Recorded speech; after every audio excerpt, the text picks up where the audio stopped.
안녕하세요. 아욱이네 사랑방입니다. 몸이 좀처럼 회복되지 않고 있습니다. 방광염은 웬만해졌는데 기운이 없습니다. 아마 후유증인 것 같습니다.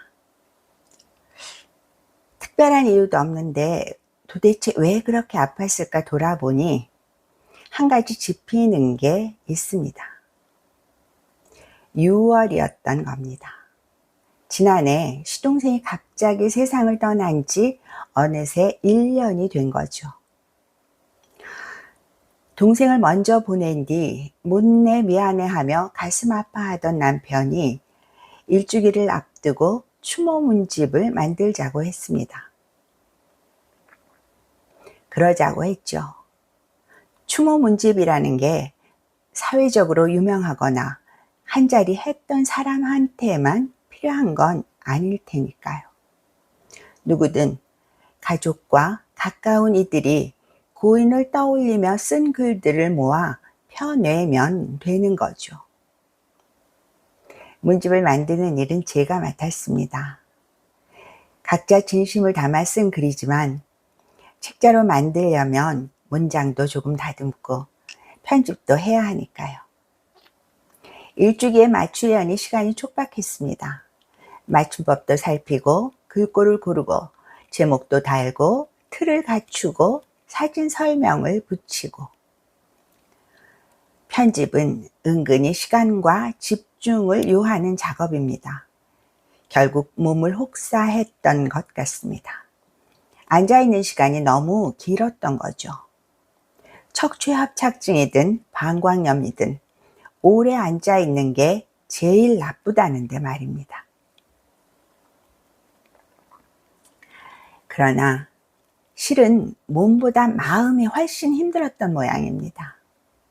동생을, 형을, 처남을, 삼촌을 기리며 적은 글들은 하나같이 가슴을 울컥하게 만들었으니까요. 시동생에 대한 미안함과 안타까움도 더해졌고요. 문집을 꾸미는 내내 가슴은 무겁고 뻐근하다 못해 터질 것 같았습니다. 그러면서 다시 생각했습니다. 산다는 건 무엇인가? 나는 과연 어떤 사람으로 기억될 것인가?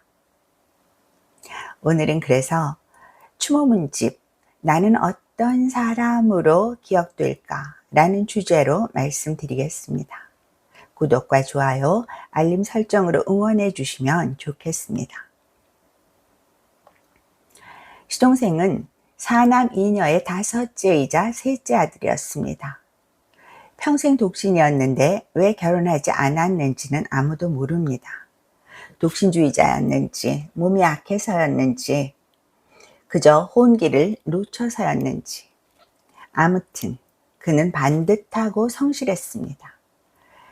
탈법은 말할 것도 없고 편법이나 꼼수와도 거리가 멀었고요. 법 없이 살 사람이라는 표현으로 부족할 만큼 매사에 정직하고 정확했습니다. 흔히 세상 사는 지혜로 여겨지는 마키아벨리식 뻔뻔함과 만수산 드렁치구로 대변되는 타협이나 뒷거래와는 아예 담을 쌓았고요. 그러니 온갖 술수와 모략, 속칭 비대로 불리는 아부가 판치는 세상이 얼마나 고단했을지요. 성실과 근면보다 사내 정치와 연줄에 좌우되는 직장 생활도 견디기 힘들었겠죠. 세상과 타협할 줄 몰랐던 그의 정직함과 반듯함이 사회성 부족으로 매도되면서 그는 몹시 외로웠던 듯합니다. 그렇지만 가족에게는 더없이 자상하고 섬세했습니다. 편찮으신 형님을 위해 몇 년 동안 거의 매일 문병을 가고 형님 댁에 계시던 어머니를 모셔다 끝까지 살펴드렸습니다. 형과 누나, 동생, 조카들이 아프다고 하면 어떻게든 좋다는 약을 찾아 보내주었고요. 평생 근검 절약해서 남긴 재산을 형제들에게 아낌없이 나누어 줬습니다. 추모 문집 속 글들은 이런 그의 삶을 고스란히 보여줬습니다. 고인을 추억하는 글들은 하나같이 그의 따뜻한 자취를 담고 있었습니다. 편찮으신 형님을 위해 간병인들의 먹거리와 생활용품까지 챙긴 일, 아픈 조카를 위해 밤새워 발바닥 지압을 해준 일, 공대생답게 일찌감치 컴퓨터를 장만해 조카들에게 시연해준 일, 을주로 조명기구 상가까지 찾아 형네 집 식탁 등을 바꿔준 일, 미국에 사는 동생을 위해 양복 등 옷가지를 보내주며 유행에 뒤처지지 말라고 조언한 일, 요리를 배워 조카들에게 맛있는 걸 해주면서 기뻐한 일 등. 고인은 이렇게 가족들에게 뭔가를 해준 고마운 사람으로 기억되고 있었습니다. 문집을 만든 내내 생각했습니다. 나는 과연 아이들 삼촌처럼 다정하고 고마운 사람으로 기억될까? 자신 없습니다. 나 살기 바빠서 시댁 식구들이나 친정 식구들 모두에게 그리 다정하지 못했던 것 같으니까요. 문득 이미린의 작가의 소설 이름 없는 여자의 8가지 인생이 떠올랐습니다. 이 책은 미국의 대형 출판사인 하퍼콜린스에서 선인세를 받고 출간한 데다 한국인 최초의 윌리엄 샤로얀 국제문학상도 수상한 화제작입니다. 작가는 고등학교까지 한국에서 다니고 미국에서 영문학을 전공했다는데 이 소설을 애당초 영어로 썼답니다. 국내에 출간된 것은 영어 원작을 한국어로 번역한 거라는데 묘사가 기가 막힙니다. 원작도 원작이요, 번역도 탁월한 듯합니다. 이 작품의 앞부분에 부고 준비하기라는 흥미로운 대목이 나옵니다. 요양원에서 일하는 화자가 그곳 할머니 할아버지들에게 자신의 삶을 3가지 단어로 요약해 달라고 요청하는 것이죠. 나중에 사람들에게 알릴 부고를 미리 작성해 보자면서요. 물론 3가지 단어로는 도저히 요약할 수 없는 인생을 산 사람도 있습니다. 이 책의 제목이 된 이름 없는 한 여성이 그런 사람이죠.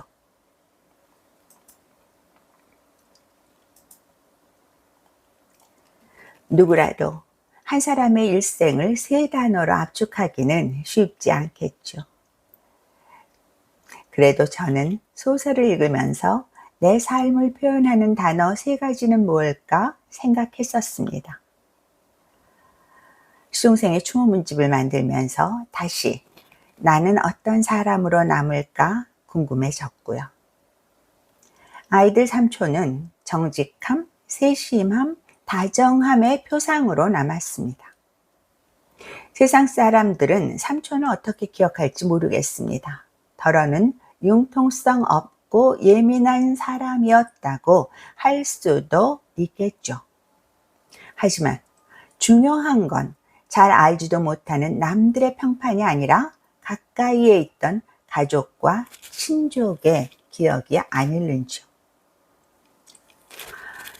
1920년생으로 올해 105세인 김영석 교수님은 지난해 서울대학교 최고경영자 과정 조찬회에서 행복은 어디에서 오는가? 라는 강연을 하셨습니다.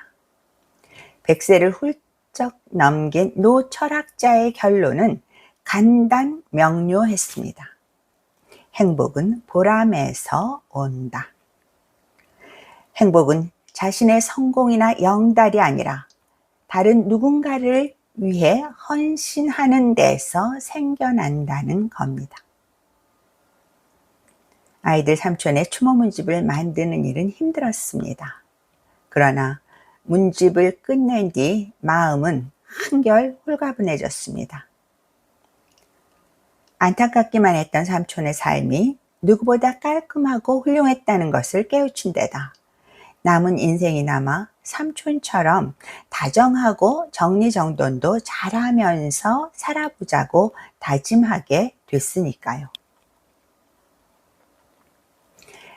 가족의 추모문집 발간은 고인을 위해서뿐만 아니라 남은 가족을 위해서도 뜻깊은 일인 듯 합니다. 우리 모두 나는 어떤 사람으로 남을까 생각하고 부고 문구도 떠올려 보면 노상 수시로 흔들리는 삶의 좌표를 바로 세우는데 도움이 될 것 같으니까요. 지금까지 추모문집 나는 어떤 사람으로 기억될 것인가 라는 주제로 말씀드렸습니다. 구독과 좋아요, 알림 설정으로 응원해 주시면 큰 힘을 얻겠습니다. 감사합니다.